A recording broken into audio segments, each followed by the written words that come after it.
স্বীকার করলেও মরে যাবা, স্বীকার না করলেও মরে যাবা। চোখ বন্ধ রাখলেও কবরে যাইতে হবে, চোখ খোলা রাখলেও কবরে যাইতে হবে। কি বলে, রাজপ্রাসাদের মানুষটাও মরে যাবে, কুড়ে ঘরের মানুষটাও মরে যাবে। সুখের খাবার যার মুখে সেও মরে যাবে, ভিক্ষার থালা যার হাতে সেও মরে যাবে, যাবে না? তো যেটা নিশ্চিত অনিবার্য বাস্তবতা, যেই মৃত্যুকে আড়াল করার, অস্বীকার করার, পাশ কাটার কোনোই ব্যবস্থা নাই, কোনোই ব্যবস্থা নাই। না ক্ষমতা দেখাইয়া, না কাইন্দা কাইটা, কোনো সিস্টেম নেই। ক্ষমতা দিয়েও মৃত্যুকে ঠেকানো যাবে না, কাইন্দা কাইটাও কি করা যাবে না মৃত্যুকে। যেটা নিশ্চিত সেটাকে ভুলে যাওয়া কেন ভাই? কেন ভুলে যাব আমরা?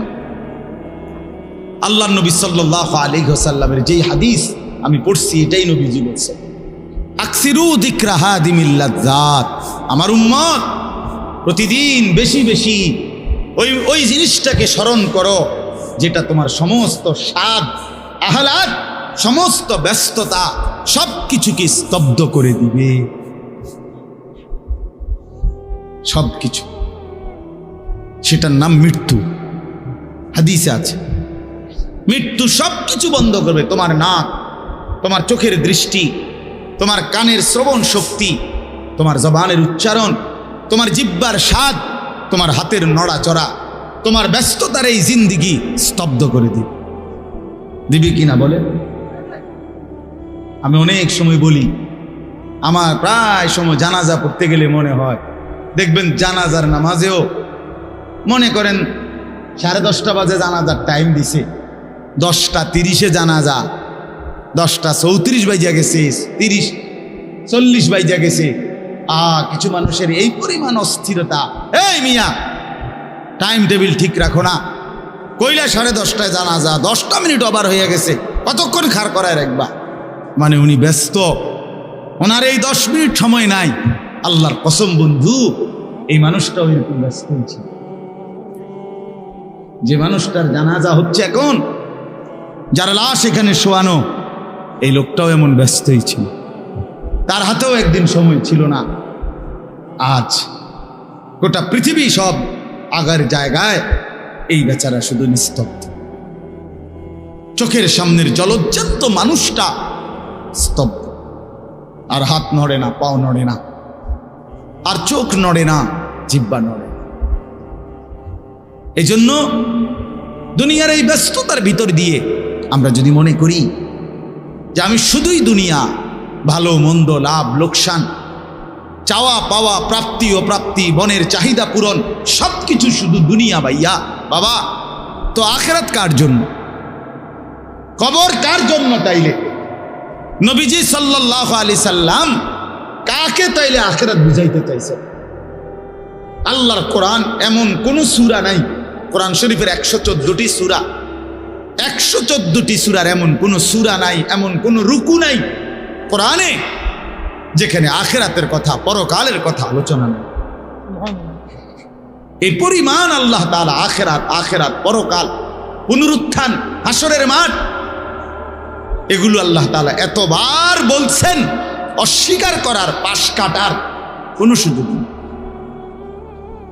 কোনো সুযোগ নেই।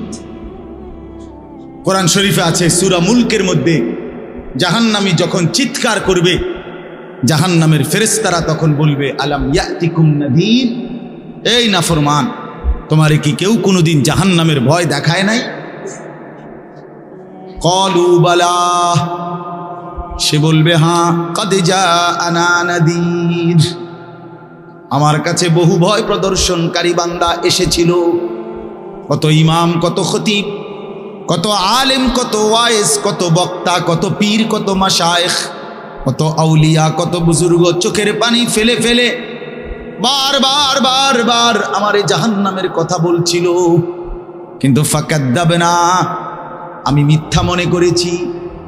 ওয়াকুলনা মা নাযালাল্লাহু মিন শাই, আমি আরো বলছি এগুলো আল্লাহ বলে নাই, তোমরা মোল্লারা, মুন্সিরা তোমরা বানায়া বানায়া বলো। হ্যাঁ, অনেক ব্যর্থমিজ লোক আছে, ও তো না, হুজুররা যত কয় এত না, না আমরা জানে, আমরা আগেও একবার ফিডা খাইয়ে আইছে, আমরা একবার ঘুরে আইছে হাসুরের মাঠ, আমরা জানে যত কয় এত না। আও কইতে লাগলে সবাই কয়, বাড়াইয়ে কয়, মাইক ফাইলে কে না কয়। এই সমস্ত বিদ্রুপ আলেমদের কথাকে আপনি অবজ্ঞা করিলেন। আসলে তো আলেমদের কথা না, কথা যদি হুজুরের কথা হইতো তাইলে না হয় আপনি ফেলে দিতেন, কিন্তু জবানে না হুজুরের কথা, তো সরাসরি আল্লাহ কথা, তো রসুল্লাহর, আল্লাহর, তো সে কথা প্রত্যাখ্যান করলেন কেন? আপনি আমার কথা, আমার ব্যক্তিগত যদি কথা হয় সেটা ফেলে দেন, কথা বোঝেন নাই। কিন্তু উলামায়ে কেরাম আপনাদেরকে নসিহতের মাধ্যমে নিজের ব্যক্তিগত হুজুরদের কথা বলে না, কথা বলেন না কেন? কার কথা বলে? আল্লাহর কথা বলে, রাসূলুল্লাহ সাল্লাল্লাহু আলাইহি সাল্লামের কথা বলে, তো সেটা বাদ দিলেন কেন? সেটা বাদ দিলেন। আমার ব্যক্তিগত কথা তো আপনাদের বলতে বলি নাই, আমার ব্যক্তিগত কথা বলি, আপনারা দেখি গ্রহণ করেন কিনা বলেন। মনে করেন আমি কুমিল্লা ক্যান্টনমেন্ট থাকি, ময়নামতি সাহেবের বাজার, আমার মাদ্রাসা বাসা ওইখানে। তো আমি কুমিল্লা ক্যান্টনমেন্টে একটা বড় টাওয়ার আছে, গুমতি টাওয়ার। এই গুমতি টাওয়ারের নিচে আন্ডারগ্রাউন্ডে মুদি দোকান এবং তরি তরকারির দোকান। আমি প্রত্যেক দিন ওইখানে তরি তরকারি এবং মুদি যত মাল, এই যে পেঁয়াজ রসুন আদা তেল এগুলো এবং মাছ তরকারি, এগুলো ওই গুমতি টাওয়ার থেকেই সবসময় কিনি। আপনারাও সবাই নিয়ত করেন ইনশাআল্লাহ এখন থেকে সবাই কুমিল্লা ক্যান্টনমেন্ট গুমতি টাওয়ার থেকেই তরকারি এবং চাল ডাল তেল কিনবেন, বলেন ইনশাআল্লাহ। কথা বলেন না তো, তা আপনি কি বলবেন? কি হুজুর আপনি পাগল হলেন? আমি কিনতাম, আমার আমনের ক্যান্টনমেন্ট আমি কিনতাম যাবো, আমাকে দেশে মাছ তরকারির অভাব পড়ছে নি, ঠিক কিনা বলেন না কেন? তাহলে এইটা না আমার ব্যক্তিগত কথা, কথাটা আমার বুঝছেন? এইটারে তো আপনারে মানতে কই নাই আমি তো বলি না আপনারে যে আপনি আমার লগে গিয়ে বাজার করেন। তাহলে আপনি যে বললেন হুজুর এরম কয়, হুজুরার সব কথা ধরলে চলন যাইতো না বর্তমান জমানায়। আপনারা তো আমার একটা কথাও ধরতে বলি নাই, আপনাকে বলছি আল্লাহর কথা না। আপনাকে তো বলেছি ভাইয়া রাসূলুল্লাহ সাল্লাল্লাহু আলাইহি ওয়াসাল্লামের কথা ধরতেন। আল্লাহর কথা ফিরায় দেয় কেমনে? নবীর কথা ফিরায় দেয়। বলেন বাবা, মেহেরবানি করে এই জন্য বুঝতে শিখেন, বুঝতে শিখেন। তিনটা জিনিস আমাদের মধ্যে লাজেম থাকা চাই। এক হলো তাওহীদ, দুই হলো রিসালাত, তিন হলো আখিরাত। এই তিন জিনিস ভুলে গেলে মুসলমান হয় না। তাওহীদ ভুলে গেলে, অর্থাৎ লা ইলাহা ইল্লাল্লাহ, জীবনের সব ব্যাপারে সব বিষয়ে যা কিছু হচ্ছে, যা কিছু হচ্ছে আমার জীবনের এই সারা পৃথিবীর কায়নাতের সমস্ত নড়া চড়া প্রত্যেকটা বিন্দু বিসর্গ করছেন শুধুই একজন, তিনি আল্লাহ। তিনি কে? লা ইলাহা ইল্লাল্লাহ, আল্লাহ ছাড়া আর কোনো ইলাহ নাই, দেনেওয়ালা আর কেউ নাই, পালনেওয়ালা আর কেউ নাই। এটা তাওহীদ। আর শাজিমের উপর থেকে সাতবক জমিনের নিচ পর্যন্ত যেটা যেমনে যেভাবে আছে সেটা একজনই পরিচালনা করছেন, তিনি আল্লাহ। এ কথা যত দিলের মধ্যে বসাইতে হবে। দুই নাম্বার রিসালাত। রিসালাত মানে হলো মুহাম্মাদুর রাসূলুল্লাহ সাল্লাল্লাহু আলাইহি সাল্লাম, এই কথা গ্রহণ করা। এই কথা আবার গ্রহণ করার কি? এই কথা গ্রহণ করা হইল মুহাম্মদ আল্লাহর রাসূল, আল্লাহ আমার জন্য ওনাকে পাঠাইছেন, অতএব আমার জীবনের হাসি কান্না আনন্দ বেদনা, রাত দিন, ঘর সংসার বাজার ব্যবসা, আয় রোজগার, স্ত্রী পুত্র পরিজন, কদম কদম বিন্দু বিন্দু নিঃশ্বাস নিঃশ্বাস আমি অনুসরণ করব একজনকে, তিনি মুহাম্মাদুর রাসূলুল্লাহ সাল্লাল্লাহু আলাইহি ওয়াসাল্লাম। এটারে বলে রিসালাত। এটাকেই বলে নবী সাল্লাল্লাহু আলাইহি সাল্লামকে চেনা, এটাকেই বলে নবী সাল্লাল্লাহু আলাইহি সাল্লামকে ভালোবাসা, এটাকেই বলে নবী সাল্লাল্লাহু আলাইহি সাল্লামকে অনুসরণ। আমার ভাইয়া, আল্লাহর দোয়াই আপনি আপনার জায়গাতেই থাকেন, আপনি আপনার তরিকাতেই থাকেন, আপনি আপনার পীরের কাছেই থাকেন, যে যেখানে আছেন থাকেন, কোনো অসুবিধা নাই। শুধু নিজেরে ধোকা দিয়েন না, ধোকা খাইয়েনও না, কাউরে ধোকা দিয়েনও না। আল্লাহ রসুল বলছে আল মুমিনু লা ইয়াখদাউ ওয়ালা ইউখদাউ। খেয়াল করে শুনেন এই কথাটা। মুমিন, নবীজি বলছে, কোন ইমানদার কাউকে ধোকা দেয় না। খোদার কসম নবী বলছে ইমানদার ধোকা খায় না। লা ইয়াখদাউ অর্থ সে ধোকা দেয় না, ওয়ালা ইউখদাউ অর্থ নিজেও ধোকা খায় না। অতএব রাসূলুল্লাহ সাল্লাল্লাহু আলাইহি সাল্লামের সাথে সম্পর্ক, ভালোবাসা, মহব্বতের সবটা 100 অনুসরণের মাধ্যমে, অনুসরণের মাধ্যমে। চেহারায় যার দাড়ি নাই সে রসুলকে ভালোবাসে না, ঘরে যার স্ত্রী বেপর্দা সে রসুলকে ভালোবাসে না, উপার্জনের মধ্যে যার হালাল নাই সে রসুলকে ভালোবাসে না, জীবনে যার সুন্নত তরিকার অনুসরণ নাই সে আল্লাহর রসুলকে কশ্চিন কালেও ভালোবাসে না। ভালোবাসে বললে এটা ভালোবাসার নামে ধোঁকা, মিথ্যাবাদিতা ছাড়া আর কিচ্ছু। হ্যাঁ, হাসরের ময়দানে মার খাইয়েন না, ধরা খাইয়েন না। কথা বুঝছেন না? এখানে গাছ জোর দেখাইয়া হয়তো আমনে চিৎকার দিয়া, হুঙ্কার দিয়া, এই কইয়া সেই কইয়া, খাইয়া দাইয়া, বিরানিয়ে খিচুড়িয়ে মিল্লা পার হইয়া গেলেন আর কি। কিন্তু কবর, আখেরাত এত সুধান। আখেরাত হাসরের মাঠ, মামুর বাড়ি না।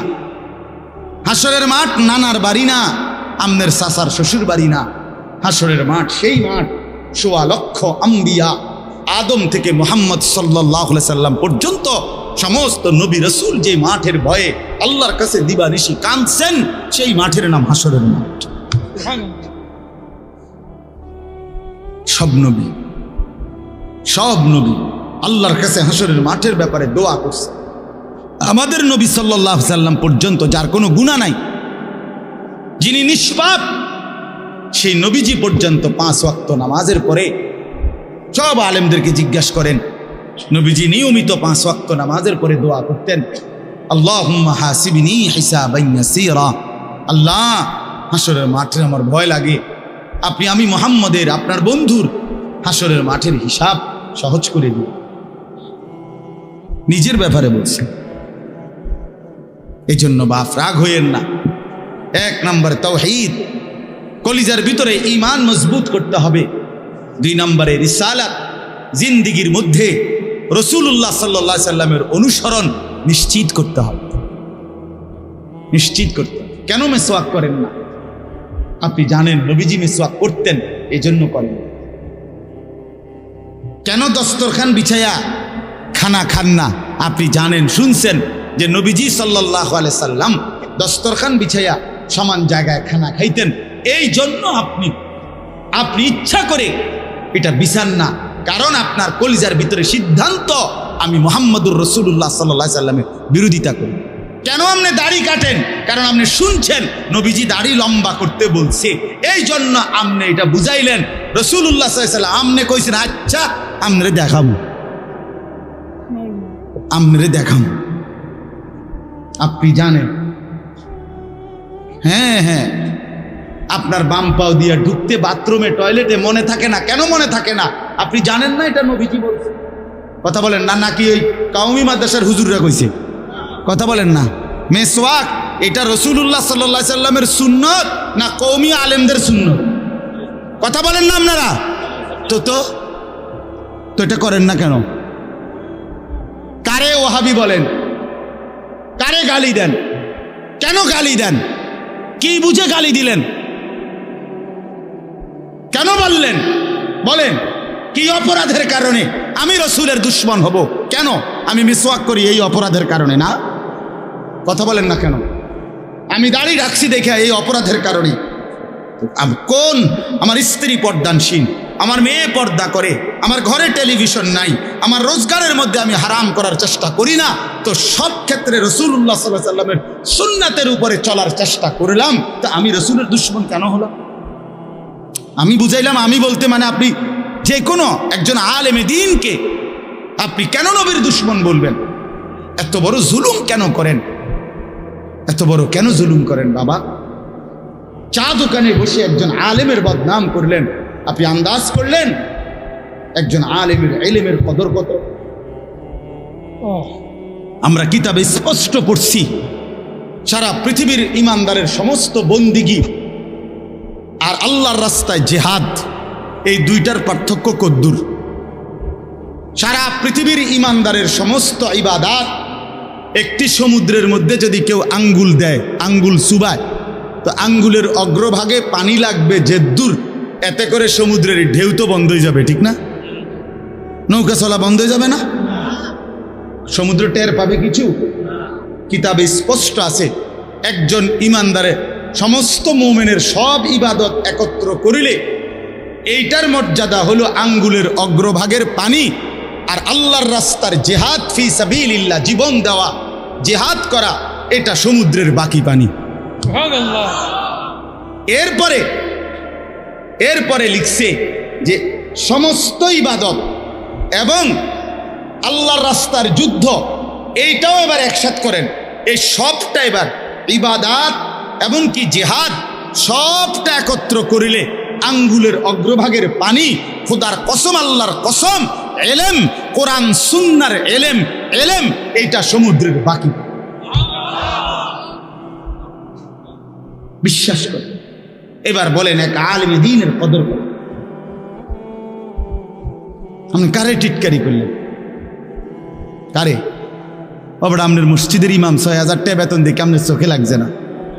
বেটার বেতন কম, হ্যাঁ বেটার বেতন কম, তো আপনি না কম দিচ্ছেন, উনি কম নির্ধারণ করছেন, আপনি না তারা মূল্যায়ন করেন না। কথা বলেন না কেন?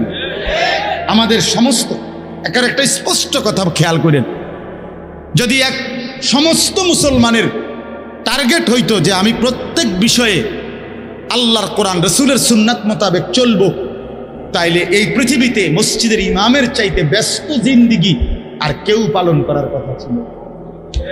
মহল্লার সমস্ত মানুষের ঈমান, ইসলাম, আখিরাতের সমস্ত দিক নির্দেশনা সারাক্ষণ ওনাকে দিতে হইতো, তখন ওনার কদরও হইতো অনেক, তখন ওনার বেতনও হইতো অনেক, ওনার হাদিয়াও হইতো অনেক। কিন্তু আমাদের কলিজার ভিতরে আখিরাত লাগে না মনে হইছে, কোরআন তিলাওয়াত লাগে না, রসুলের সুন্নাত লাগে না, মেয়ের বিয়েটার মধ্যে নবীর সুন্নাত কি এটা জানার দরকার নাই, ছেলের বিয়েটার মধ্যে নবীর সুন্নাত কি এটা জানার দরকার নাই। ওই হদ্দার মাতব্বর মিল্লা তারা ঠিক করছে বিয়েটার মধ্যে চেয়ার হইব 200, টেবিল হইব মোট 30টা, গেট হইব একটা 70,000 টাকা দামের গেট, হাইয়েস্ট গাড়ি যাব 60টা, প্রত্যেকটার মধ্যে বেড়া বেড়ি মিল্লা বইব 14 জন, তো 5টার মধ্যে 5, 14, 70 জন। এরপরে দিয়া গেটে দিব 2000, বাজে খরচ হইল 3000, এই হইল 5000। এগুলো হইল হিসাব। আর হুজুররা ইয়া কইয়া গেছে রবিবারে মাইয়াগার বিয়া, দুপুরে দুগা ভাত খেয়ে যাই। বুঝেন নাই? কিন্তু যদি সে জানতো যে রাসূলুল্লাহ সাল্লাল্লাহু আলাইহি সাল্লামের 4টা মেয়ে নবী বিয়ে দিছেন, আমি সেভাবে রাসূলের মেয়ে যেভাবে বিয়ে দিছেন আমি আমার কন্যাকে সেভাবে বিয়ে দেব, তাইলে তো ইমাম সাহেবের কাছে উনি আগে আসতো, ঠিক কিনা বল? আলেমের কাছেই আগে আসতো। কিন্তু ওই যে ওনার তো এটা দরকার নেই। কি আপনার বাড়িতে 3 দিন ধরে ডেক সেট বাজে, হ্যাঁ হুজুর আসলে কিতা করব, শরম দিয়ে না, ফোলাইনে আউশ করছে, ফোলাইনে শখ করছে। হায় রে আল্লাহ, হায় মুসলমান, এইভাবে রাসূলুল্লাহ সাল্লাল্লাহু আলাইহি সাল্লামের হুকুমকে, সুন্নাতকে গলা টিপে হত্যা করলেন। নবীজি নিজে বলছে না, আপনারা কতবার শুনছেন, নবীজি বলছে বিয়ে আমি রাসূলের সুন্নাত, বলছি কিনা বলেন? আবার বলেন বলছি কিনা? তাহলে যার সুন্নাত তার মতো হইতে হবে না? তো রাসূলুল্লাহ সাল্লাল্লাহু আলাইহি সাল্লামের সুন্নাত বিয়ে, তো বিয়ে নবীজি সাল্লাল্লাহু আলাইহি সাল্লাম বিয়ের মধ্যে গায়ে হলুদ, ডেক সেট, এই লম্বা গেট আর গাড়ির মধ্যে ফুল, এই সব। আমি অনেক সময় অনেকেরই জিজ্ঞাসা করছি যে ভাই বিয়ে কার, বিয়ে কার? কইছে ওনার। আমি কইতে ফুল যে লাগাইছেন গাড়ি, বিয়ে তো প্রাইভেট কারে করানো হয়েছে। বেকুব যদি পুরা তার সিরা হয়, এই মাতাল হওয়ার কারণে একমাত্র তার সিরা দেখা প্রাইভেট কারের মধ্যে কি লাগাইছে। কিরে বেটা বিয়ে হইলো এতের, ফুল লাগাইলো কোথায়? প্রাইভেট কারে। পাগল কারে কয়? এই পাগলের বাতরান দেখে। বলেন আপনারা চাচা, আপনারা বলেন, এটা বিবেক নিয়ে কথা। কি বিয়ে করে এতে ফুল লাগায় প্রাইভেট কারের, বলদ নিয়ম নেই, এর থেকে বড় বলদ আর কি। আস্তাগফিরুল্লাহ, কি পরিমাণ বোকা আমরা। 10,000 টাকা কোথায় লাগাইলেন? 10,000 টাকা এই ফুলগুলো লাগাইতে গিয়ে 5,000 টাকা, 7,000 টাকা, 10,000 টাকা কোথায় গেল? 10,000 টাকা পেলে একজন এতিম সন্তান 1 বছর পড়ালেখা করতে পারত। 10,000 টাকা পেলে একজন বিধবা নারী হয়তো তার 2 মাসের চাল ডাল কিনতে পারে। আর আপনি বিয়ের গাড়িটা সাজায় নিয়ে গেলেন, মেয়ের বাড়িতে দাঁড়াইতে দেরি, ফাওড়া দিতে দেরি, গাড়িটা থামতে দেরি, ছেলেগুলোরে নামাইলে জামাইরে নামাই নিতে নিতে পরবর্তী সর্বোচ্চ 5টা মিনিটের ভিতরে আইসা দেখবেন একটা ফুলও গাড়িতে না। এত বড় বেউকুফ যেটা আমার 5টা মিনিট টিকলো না, আমি কার জন্য সাজাই?